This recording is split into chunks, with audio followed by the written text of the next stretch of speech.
More concerns raised on the impact of limited foreign currency. Teachers at Kaindi Primary not paid for 3 fortnights. And court refuses Felix Kange's bail application.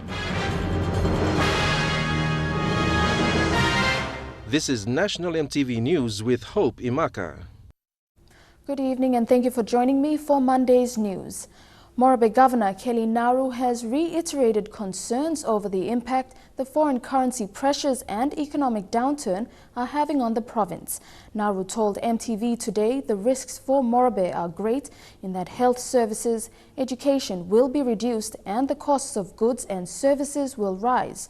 Meanwhile, the Morobe Provincial Administration has also reported that the province is surviving on internal revenue generated monthly.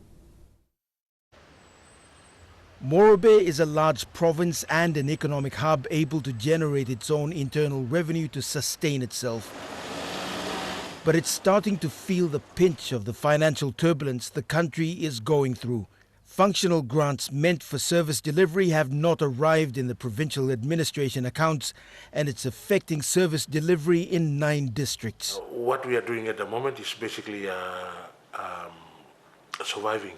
surviving and basically operating on a maintenance budget.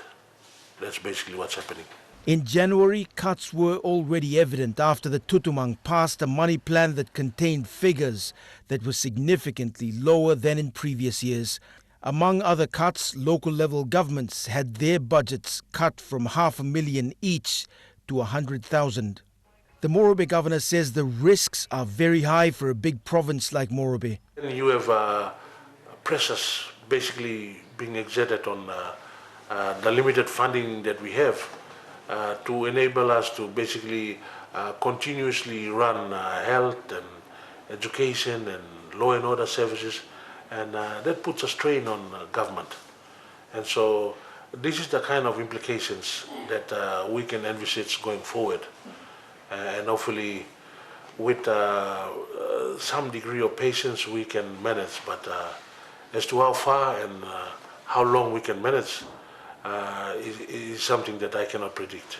Morobe remains a mixed bag of stories, while agriculture companies like Mainland Holdings that have a diverse revenue portfolio and have invested locally are making a profit. Others that depend heavily on imports for raw materials are suffering because of the foreign currency crisis. Now, if the economy takes a further plunge, workers will be laid off, and that will put additional burdens on the super funds as withdrawals increase and deposits diminish. Internal revenues to the provincial government will also take a hit, with rural areas to become the most affected as health, education and transportation suffer.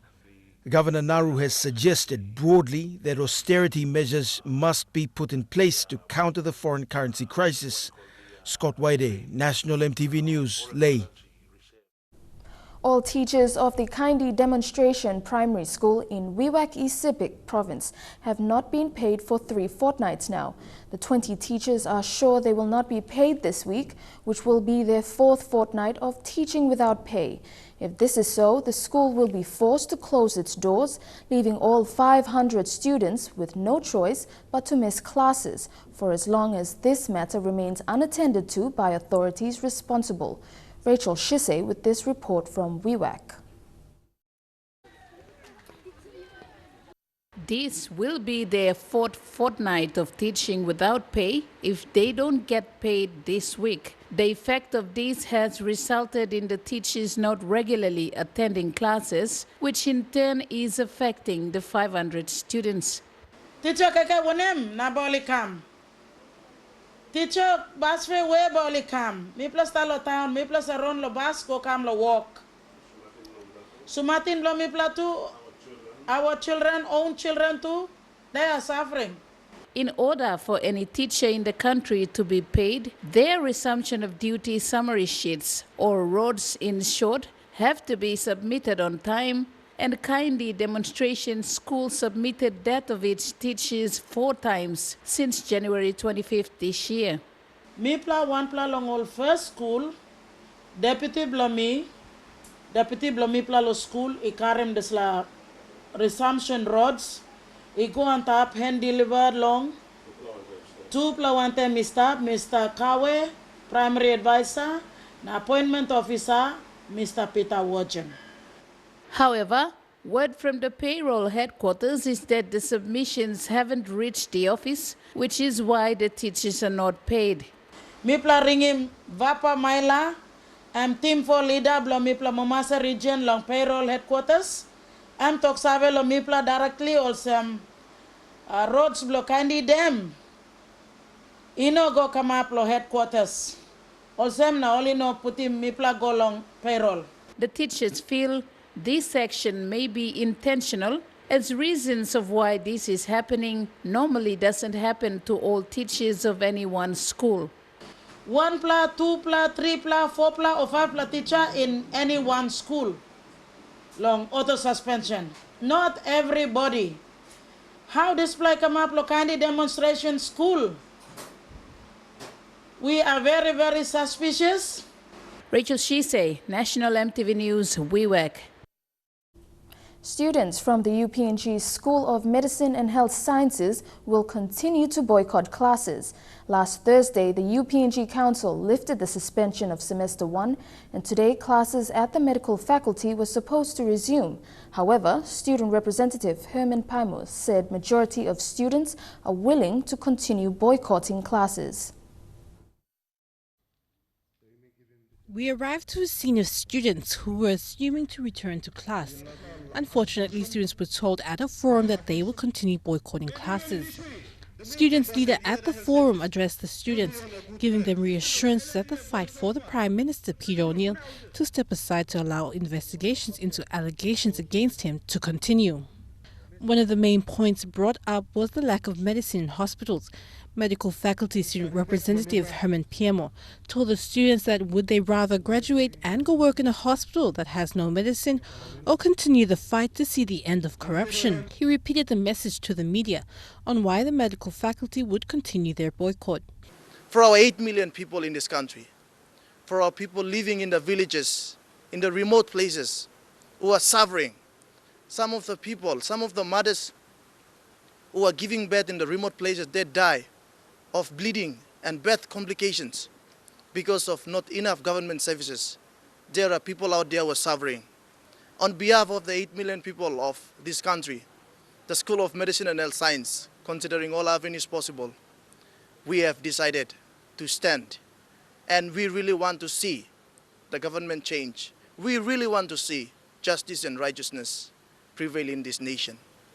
So that is the stand for the School of Medicine and Health Science. Meanwhile, UPNG main campus students were also present at the forum giving their support.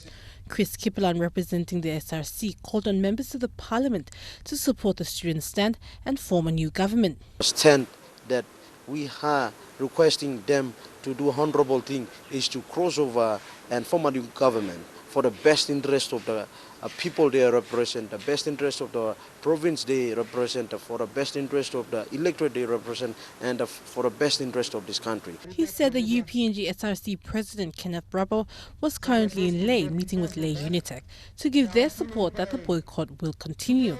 Yeah, and UPNG councils will, the Student Representative Council will have their meeting probably anytime today or tomorrow, and they will have a media conference affirming their stand that they are still maintaining their course. It has been 5 weeks since the boycott began, and it seems like the boycott will continue until the Prime Minister steps aside. Adelaide Xerox Curry, National EMTV News. The indigenous landowner group of Rabaul Town have announced its involvement in a business partnership for the first time in many years. The Tawalingan Tobobe Ratagul ILG have partnered with the Bismarck Pilot Service in delivering ship berthing services to vessels coming into the famous Simpson Harbour. The landowners have taken the move after seeing that they have been marginalized in most of the development that are happening in the old Rabaul Town, dominated by the state and foreign investors. The Tawalingan Tobebe Ratagul ILG is a registered landowner group comprising landowners from villages situated within the Rabaul Harbour and Rabaul Town. Over the years, their participation in the phase of development happening in this volcano-recovered town has not been what they expected. It was a slow and painful experience for the landowners. Last Friday, the landowner group announced their participation in a business joint venture for the first time. They are partnering with the Bismarck Pilot Services, another locally owned pilot boat business located in Rabaul. That's the way forward. Rather than we've been like spectate all these years, foreigners taking all the businesses on the land. It came after numerous petitions, court proceedings and threats issued by the landowner group to various stakeholders to close down services in the town if they are not given the recognition they deserve on their own land. On the petition that was given last year, that's 2015, July 16, and this is the outcome of it. On Friday last week, the pilot boat business was put to motion. It guided its first ship into the Rabaul Wharf to mark the start of the business, partly owned by the Rabaul landowners. We are looking good. We look forward to getting our own pilot boats in the future. 21 years on after the 1994 twin volcano eruption, there hasn't been much infrastructural development happening, as all the focus has been on Kokopo, the new provincial capital.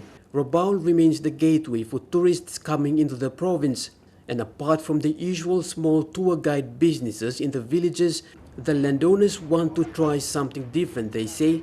They say their participation in the pilot boat business is the first of many to come as a real attempt to involve locals in contributing towards redeveloping their old volcanic town.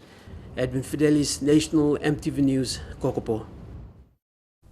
National EMTV News continues after the break. The trial of the Rabaul Queen disaster adjourned again, and the Waigani National Court rejects bail application for Felix Kange.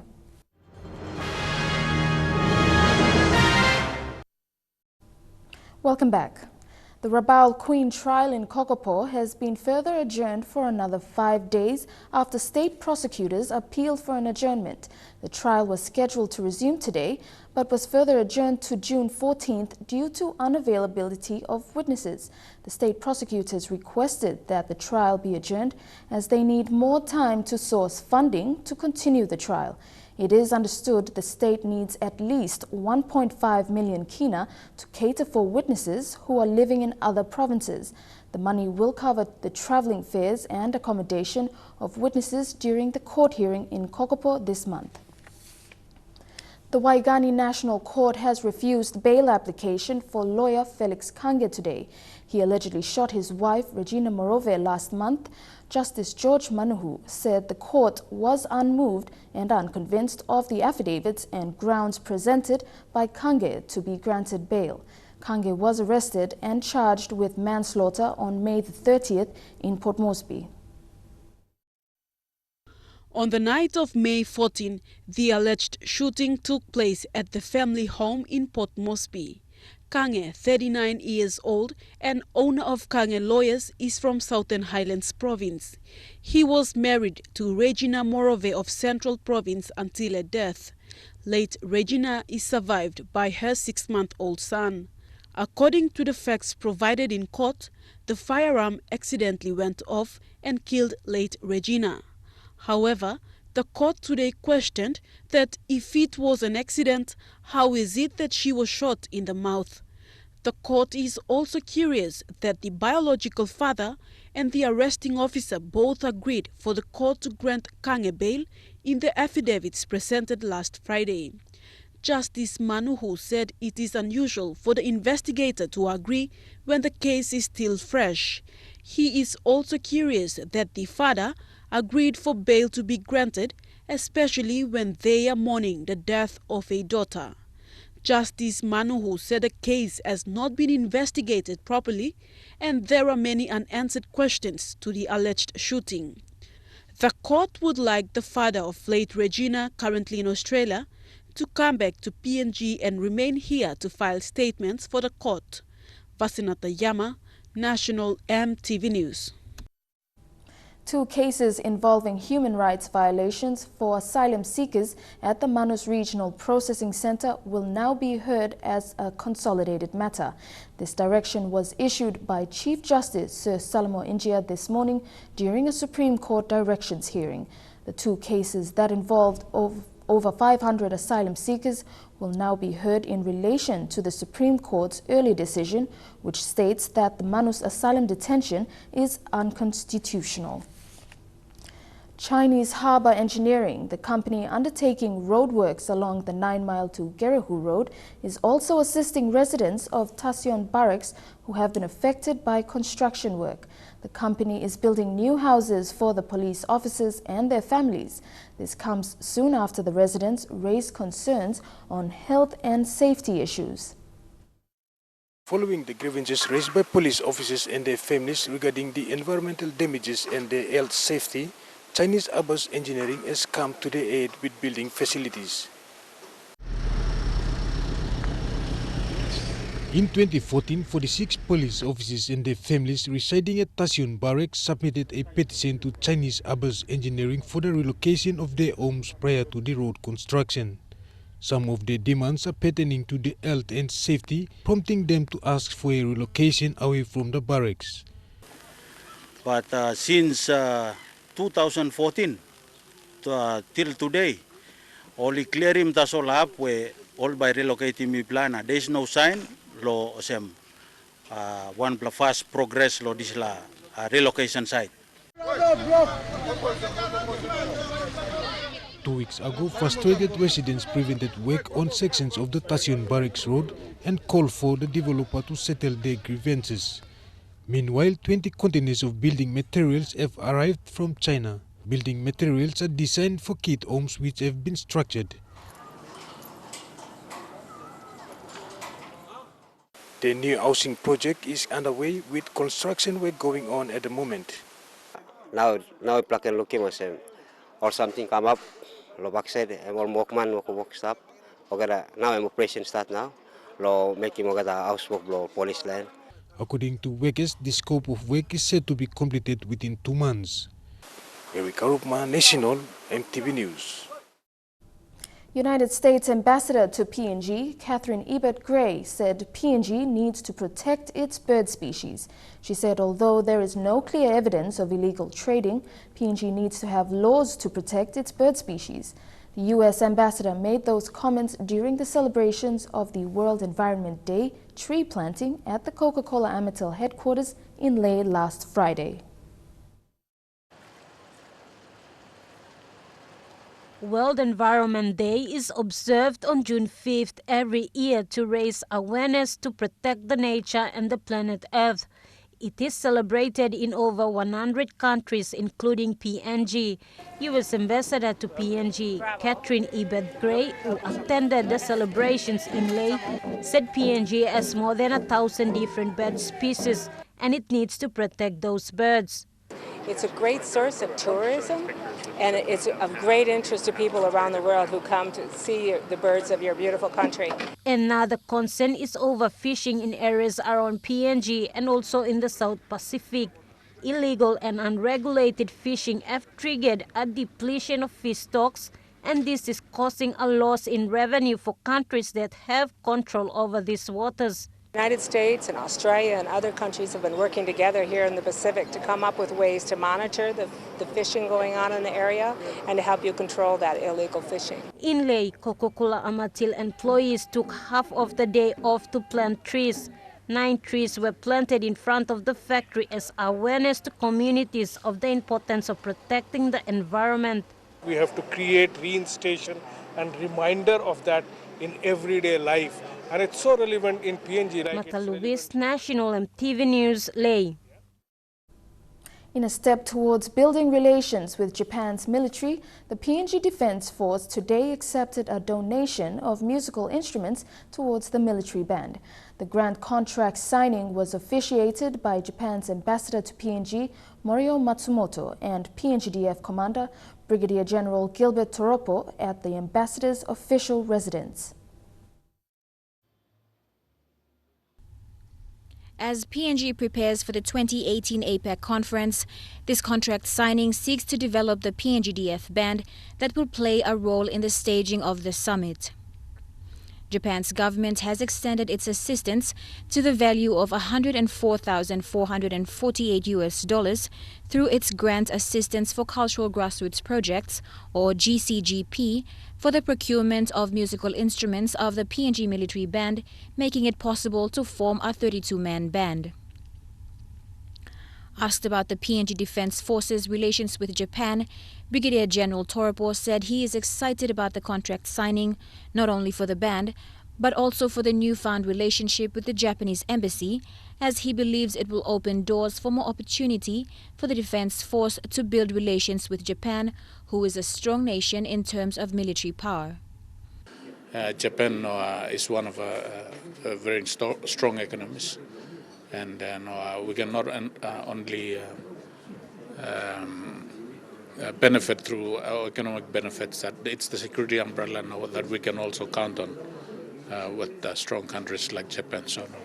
The Japanese government believes the provision of musical instruments will help the PNG military band step up in its performance come 2018.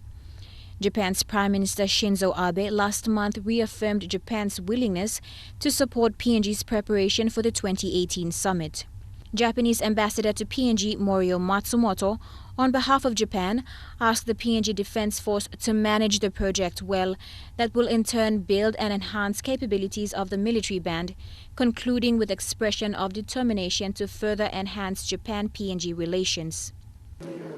Japanese government puts very big interests in promoting the exchange between Japanese defense forces and PNG defense forces. Japan's government also plans to provide capacity building training for PNG government officials in order to contribute to enhancing their policy-making capabilities for the 2018 APEC summit. Lorraine Gabina, National EMTV News. And now looking at our finance news. The Kina opened unchanged at $0.3160 US in the interbank market. At Bank South Pacific, your Kina was buying $0.3085 US, $0.4168 Australian dollars, $0.2687 euro, and 32.70 Japanese yen. Looking at commodity prices at New York close, cocoa closed lower, gold, coffee, and copper closed the day higher. Crude oil and copper closed higher, palm oil closed the day lower. And on the stock market, the Dow Jones closed at 31.50 points lower, the ASX closed at 38.31 points higher, and the All Ordinaries closed at 35.76 points higher. More local and international news after the break. Stay with us.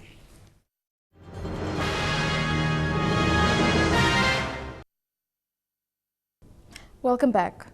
Encouraging news is building for rural Goilala in Central Province. The place is isolated and locked down in a chain of rugged mountains that makes it difficult for service delivery. But with commitment and cooperation, provincial leaders, including Central Governor Kila Hauda, are keen to improve human resources and infrastructure development in the district. Goilala has never been the center of attraction in the Central Province. The place is isolated, rugged, and on many instances is known for all the wrong reasons. But years of negative scrutiny by outsiders are now numbered. Central Province leaders, including local MP William Semb and Governor Kila Hauda, have joined hands to move the district to new heights. Today, Governor Hauda and his delegates visited a rural village near Kone Bridge in the Tapini local level government area.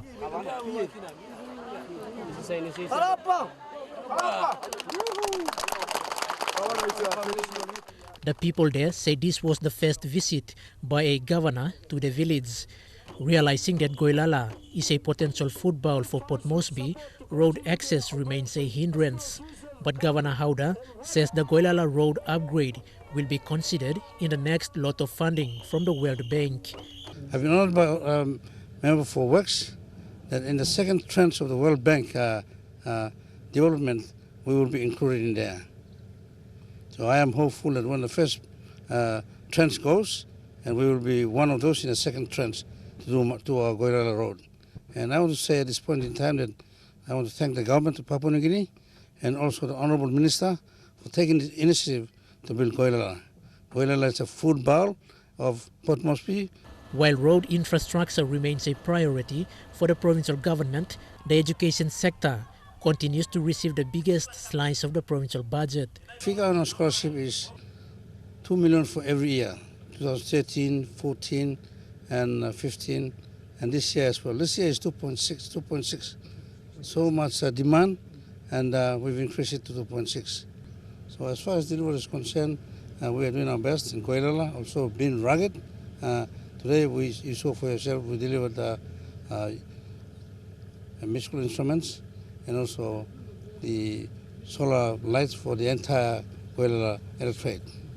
While the provincial government distributes funding fairly to meet its targeted outcomes, for Goirala, it was made known that education is the only tool that will create change in the district. Nogat man ba kamlo here. Only Goirala's mi blabba yet by sensing Goirala. So me like me put him differences, blow me aside. Ogda school picking Nogat plant looks as educated people. The next generation to develop Goirala is you. Quinten Alom, National EMTV News. Health professionals from around the country are in Port Moresby for the annual National Health Conference. The conference commenced today and will end on Wednesday. This year's theme is effective leadership and good management. The National Health Conference is a significant event for the department. This year's 23rd Health Conference, themed Effective Leadership and Good Management Key to Progress, aims to implement the National Health Plan 2011 to 2020. This year's conference will look at ways to improve the health sector through leadership and management. Some of the speakers of Day 1 include representatives from the Department of Personnel Management and Department of Provincial and Local Government Affairs. Health professionals at the conference include provincial administrators, health advisors, chief executive officers of provincial health authorities and public hospitals, Christian health services, community-based organizations, and development partners. Marilyn Diaukatam, National EMTV News. PNG continues to make headway in its global representation. National Planning Minister Charles Abel recently participated in the World Economic Forum, a 40-year-old organization established to improve partnerships between the private and the public sector. He spoke in a news conference today on PNG's partnership with ASEAN countries. The forum, he said, facilitated side discussions on three main topics for the ASEAN region: sustainable development and sustainable growth, its energy outlook, and finance blending options for ASEAN and its financial partners. Paramount to achieving any of these goals, the MP said, was the need for ASEAN countries to first foster inclusive growth in order to boost countries like PNG onto the same platform as those now into the fourth industrial revolution. Many countries like ours are still to a large degree stuck in the first industrial revolution, or indeed the second. And we wanted to impress upon them that if they want to talk about inclusive growth, countries like Papua New Guinea, who contribute much of our natural resources so they can enjoy the fourth industrial revolution and their standards of living, we want to also be included in economic development in a meaningful way. In relation to the World Economic Forum, or WEF, he said PNG has been invited as one of 1,000 global champions in terms of sustainable development to WEF's next meeting in China this year. Furthermore, PNG has applied to become a member of the ASEAN group of countries. Of course, Papua New Guinea has applied to become a member of ASEAN, but at the moment we are an observer to that particular organization. But it is one of the fastest growing regions in the world, and it is important that we participate in that association, and we take the opportunity to go along to events such as this World Economic Forum for this particular part of the world. Melissa Goviro, National EMTV News. And now heading overseas, for the first time since the Iraq War, the United States has launched airstrikes from the Mediterranean. The accelerated bombing campaigns have prompted a U.S. carrier to move closer to ISIS targets in Syria and Iraq. High-intensity operations on the USS Harry Truman. Jets taking off every few minutes to hit ISIS, now from a better position than before. The Truman just moved from the Persian Gulf to the Mediterranean Sea, much closer to Syria. We spoke to F-18 pilots flying one of the first strike missions. It was a close air support mission, so we don't know the targets prior to taking off. There did happen to be a few targets, so we struck those targets. The U.S. says its airstrikes are having a major effect as Allied forces on the ground continue to win back territory from the extremists in places like Fallujah in Iraq and in northern Syria. American jets not only hitting ISIS positions on the front lines, but also supply lines and cash warehouses. The U.S. has drastically stepped up its bombings of ISIS targets both in Iraq and Syria, and the Harry Truman plays an important role in that stepped-up campaign. Now that it's here in the Mediterranean, its jets are even closer to many of the targets they need to hit. The increased operational tempo and the move from the Gulf to the Mediterranean put a strain on the Truman's crew. The carrier's tour extended by a full month. But the Admiral tells me his men and women are still going strong. It's a graphic illustration of the flexibility that's inherent with the naval forces. You know, we can operate anywhere we want to in the world. As it happens on this deployment, our priority has been the support of Operation Inherent Resolve in Iraq and Syria. U.S. commanders believe the coming weeks will be critical in the fight against ISIS, now that the group seems to be losing its grip on some of its major strongholds, gains the Truman's pilots helped pave the way for. We have definitely degraded them, and we've destroyed them in many different places all throughout Iraq and Syria, so I feel like we've made a large impact. ISIS may be weakened, but some of the most intense fighting against the group probably still lies ahead. And so do many more combat missions for this carrier's jets. Trukai Sports is next. We'll show you PNG's stunning performance at the OFC Nations Cup. Stay tuned.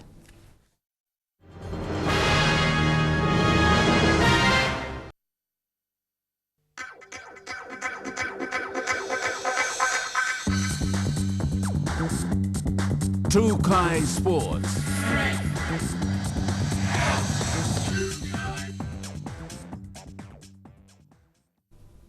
Welcome to Trukai Sports. Football first, and PNG's 8-0 thriller against Pacific Games Gold medal winners Samoa has earned them a spot in the semi-finals of the 2016 OFC Nations Cup. Samoa had only 5 attempts at goal, while PNG attempted a whopping 55 shots, which kept the home crowd cheering on the sidelines. Shane Soroya with the highlights.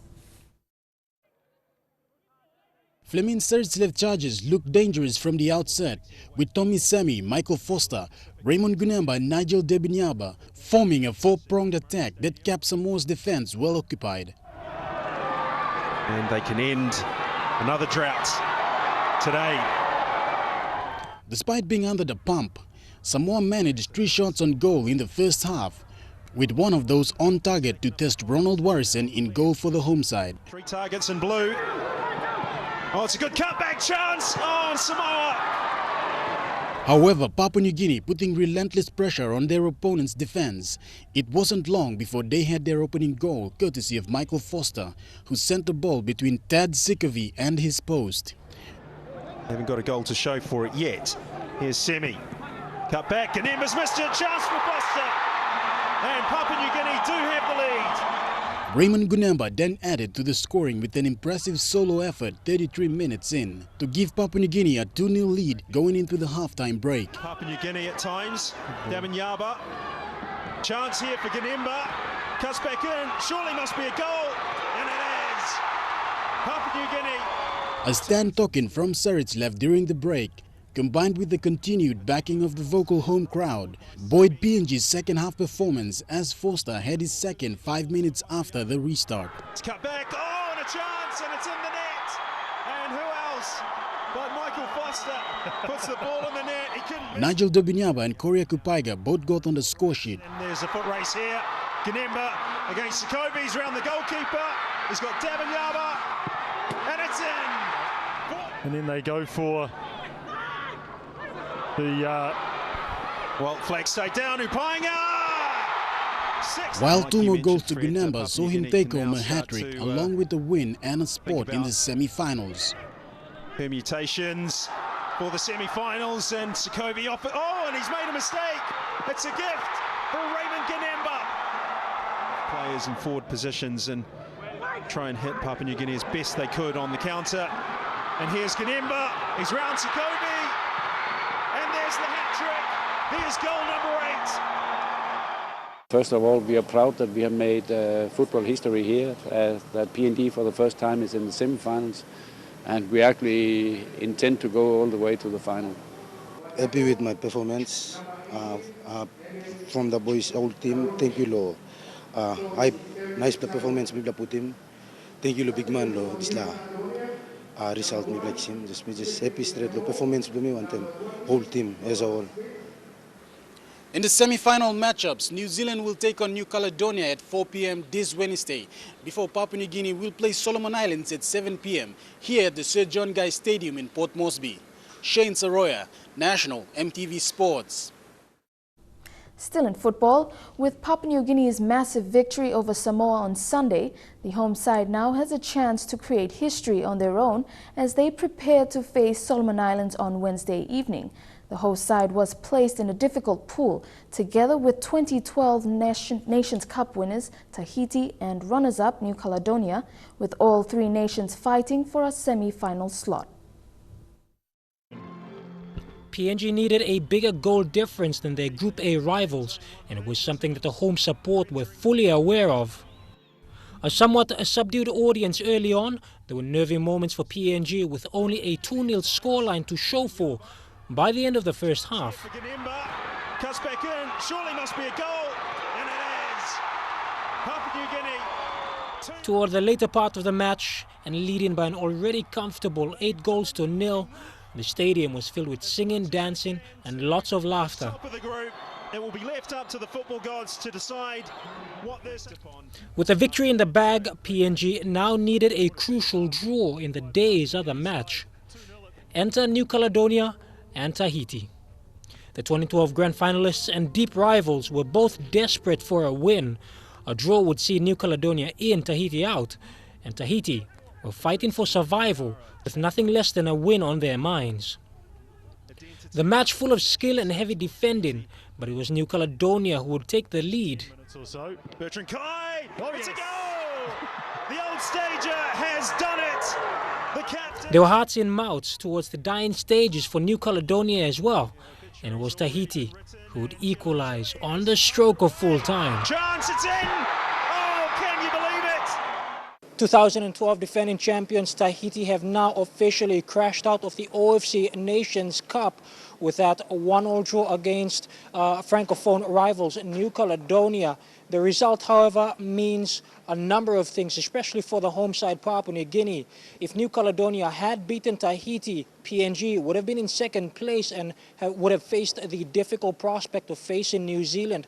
However, with that draw between both New Caledonia and Tahiti, Papua New Guinea now top Pool A and face an easier prospect in the Solomon Islands in their semi-finals scheduled for Wednesday at 4 p.m. here at the Sir John Guy Stadium.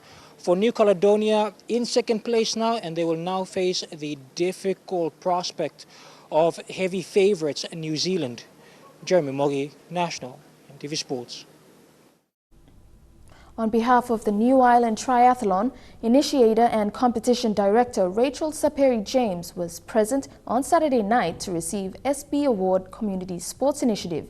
Ms. James, who recently beat the odds and landed the second spot at the Oceania Triathlon under the elite female category, was pleased for New Island Triathlon to receive such an award. New Island Triathlon started in 2015 and has since grown in popularity. National Triathlons champions for this year as of last month, New Island Triathlon grabbed a Community Sports Initiative SP award as well last Saturday. A thrilled Rachel James said it was fantastic to be awarded with such recognition, and she received the award on behalf of the triathlon fraternity back in New Island. I'm over the moon. It's a great acknowledgement for our program back home in Kaviang. All the hard work and effort of our kids and the tireless efforts and dedication and passion by our head coach and our volunteer parents. Meanwhile, James will be in Australia in a few weeks' time for her elite squad training with her head coach Toby Coote.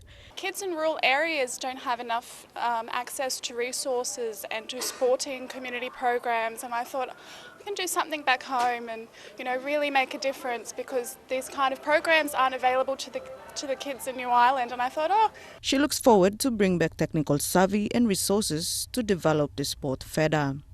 Dinero Strico, National EMTV Sports. Trukai Sports continues after the break. Stay with us. Trukai Sports. Welcome back.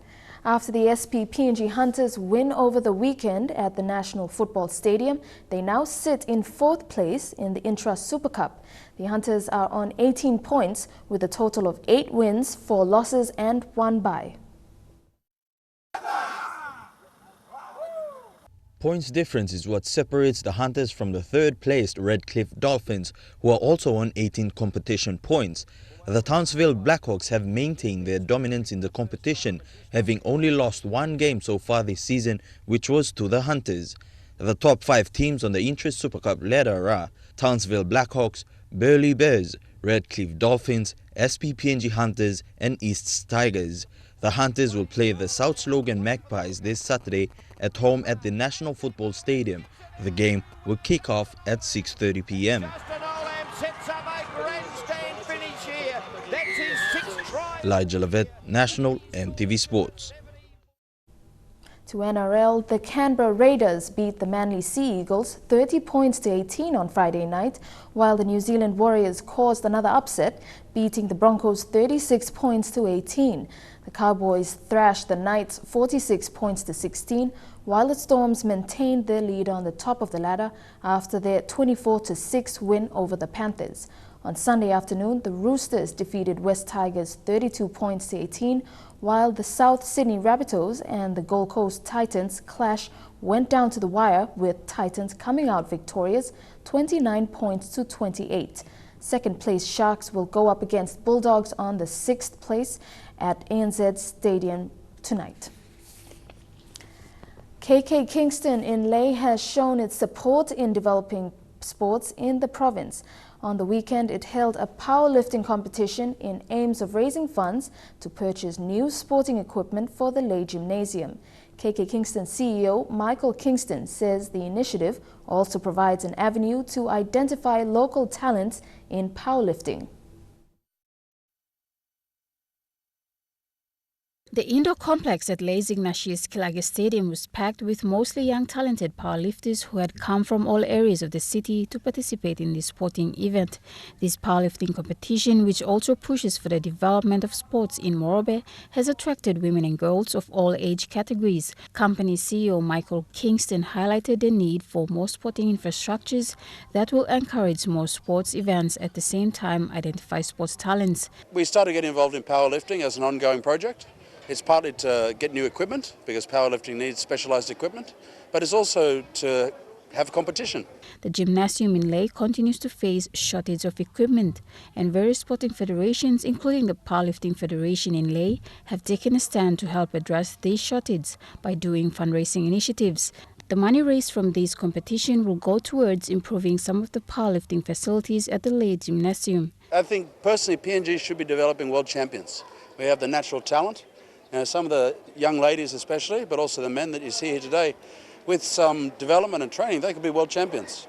But they need competition and they need the infrastructure in order to realise that. KK Kingston has over the last few years engaged in fundraising drives to boost the much required equipment the PNG Powerlifting Federation needs. Colin Barilai, National EMTV Sports, Lae. That ends True Kai Sports. The weather details after the break. Kai Sports.